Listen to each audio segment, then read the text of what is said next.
సమయంలో అతనికి ఒక విచిత్రమైన శబ్దం వినిపించింది.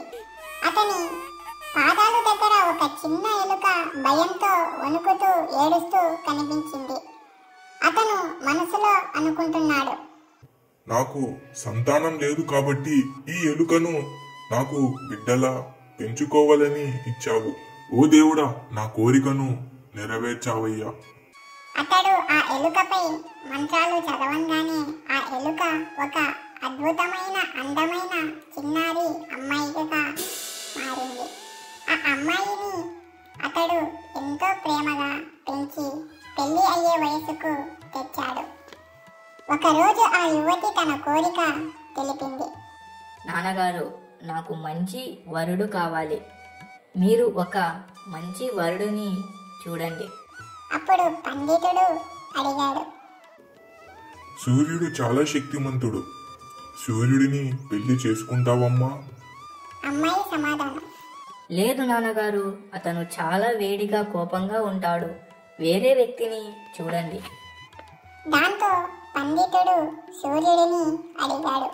నీకు మించిన గొప్పవారు ఎవరు ఉన్నారు? సూర్యుడు అన్నాడు, మేఘాలు నాకు మించినవి. అవే నా కిరణాలను ఆపుతాయి. పండితుడు తిరిగి కూతురు దగ్గరకు వచ్చి అడిగాడు. మేఘాలు ఎలా ఉంటాయి? అమ్మాయి సమాధానం, అతడు చాలా నల్లగా ఉంటాడు నాన్నగారు, నాకు నచ్చడు. అప్పుడు పండితుడు మేఘాలను అడిగాడు.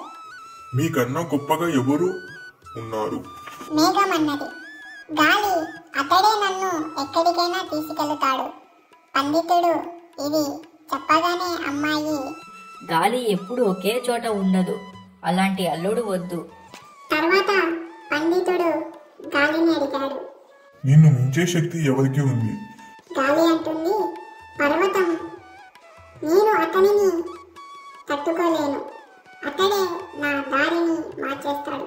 పండితుడు పర్వతం విషయం చెప్పంగానే అమ్మాయి చెబుతుంది, పర్వతం కదలదు నాన్నగారు, అంతకాలం ఒకే చోటే ఉంటాడు.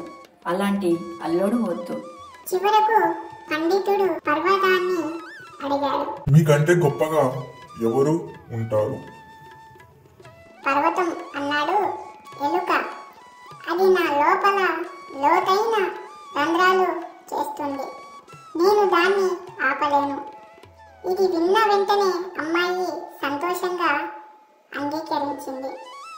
అప్పుడు పండితుడు మళ్ళీ మంత్రాలు చదివి ఆమెను తిరిగి తన అసలైన రూపం తిరిగి తెచ్చాడు. ఎలుకగా మార్చి ఎలుక వరుడితో పెళ్లి జరిగించాడు. ఈరోజు ఈ కథలో నీతి, జన్మతో వచ్చిన స్వభావం ఎప్పటికీ మారదు.